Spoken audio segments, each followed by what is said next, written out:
Let's break it down with some of the brightest minds in politics. Democratic strategist Ameshia Cross is with us, as is Atiba Madyun. He is the CEO of Party Politics U.S. We're also joined by Republican strategist Melik Abdul. And Ameshia, I'll begin with you. No matter which way you look at it, we are sitting across the table from the Taliban. And here's the question. Once all U.S. troops are pulled out of Afghanistan, should the U.S. wash its hands of the Taliban and Afghanistan altogether? Absolutely. I think, the old adage that we don't negotiate with terrorists has just flown out of the window. We know that the CIA director had conversation and is negotiating with the Taliban right now. As of just a couple of hours ago, that was the case. And that at this point, after 20 years and over $2 trillion, what does America have to say for its presence in Afghanistan? What we know is that the Taliban only gained strength during that time. What we also know is that this new ISIS-K is a grave threat. It's a threat to not only the transport to the Kabul airport, but also in terms of potential suicide bombers and things like that. What we know is that the whole operation of making a democracy out of Afghanistan was an abject failure. And it was a huge transition from what our initial purpose in Afghanistan was, which was to catch Osama bin Laden. We did that. We stayed years and years after that actually occurred. And at this point, I feel like, to Biden's credit, he did what 3 presidencies before him had said that they were going to do: pull our troops out. And the importance of that is, as we see it, American public, over 70% wanted American troops out of Afghanistan, didn't see the point in an elongated lifetime war. And at this point, like I said originally, there has not been viable options here in terms of seeking any type of resolution to what's been going on in Afghanistan in terms of their civil war for decades. And I personally don't think that it is within Americans' interest as well to continue an occupation there. With that being said, we could have pulled out in a much more strategic fashion than what we're seeing happen right now. Atiba, I want you to listen to House Intel Chair Adam Schiff. He says that Congress, his committee is actually going to take a closer look at how the Biden administration handled things. Take a listen. We view this, as I said during the hearing, as the beginning of vigorous oversight of what went wrong in our departure from Afghanistan. And ultimately, that review will look at more than just the last couple weeks, but rather why, after 20 years and our efforts to stand up a Afghan government and military force that could be self-sustaining, it ended up falling apart, and so quickly. Atiba, in our 11 o'clock hour, we're going to talk about Vietnam and the fact that some 200 to 400,000 people died after trying to leave Vietnam after the end of the Vietnam War. In this case, 48,000 people are out of the country now. Is this a story whose ending was prematurely written? I think it's a story that was being written all along. And I say this because Ameshia makes a good point. We were there for 20 years. And here's the bottom line. It didn't matter whether or not we left yesterday, 5 years from now, 15 years from now, the same thing would have occurred. We went into a country that was already broken, that's really stuck in a past.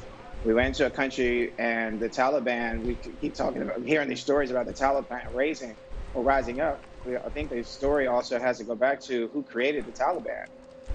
And so this historical context of Afghanistan and what we're seeing that's playing out on the ground with tens of thousands of people trying to get out, who are Afghani, as well as getting our American citizens out of Afghanistan. This is a nightmare for the administration.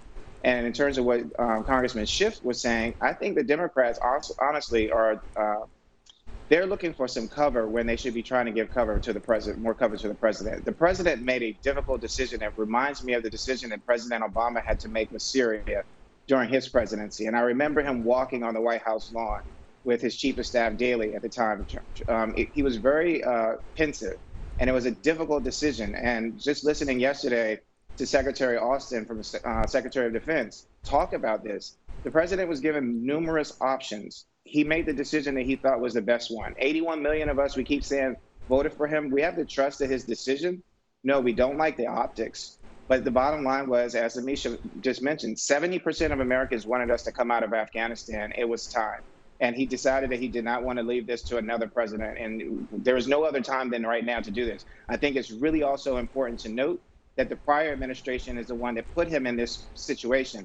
What I am more concerned about right now, aside from the optics in Afghanistan, is 9/11. We're coming up on the 20-year anniversary of 9/11, and national security estimates have been saying that there's a lot of chatter that's out there. So we're distracted right now watching and seeing these horrific images that are coming out of Afghanistan. But at the same time, I think that, there's something else that I'm hoping that we can be trustful of this administration going forward as regards to what's going to happen or could happen next month to keep Americans safe.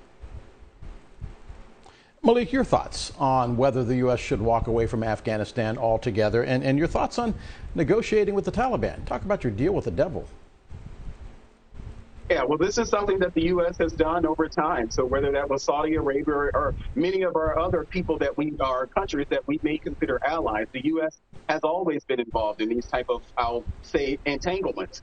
The problem here, and as many have said, most Americans actually do support us withdrawing from Afghanistan. The issue that Joe Biden had is how we actually did it. And I think that's something, it can't be blamed on Trump. That is something that has to be blamed on Joe Biden, because as we know, Joe Biden hasn't had any issue reversing many of Trump policies. So he did have time when he was in office, and if he felt with his almost 50 years of experience in Washington, if Joe Biden felt that this was not a good move for the United States, then he actually should have taken the steps to maybe change that. The Taliban, we should never negotiate with our terrorists. Everyone says it. Everyone knows that.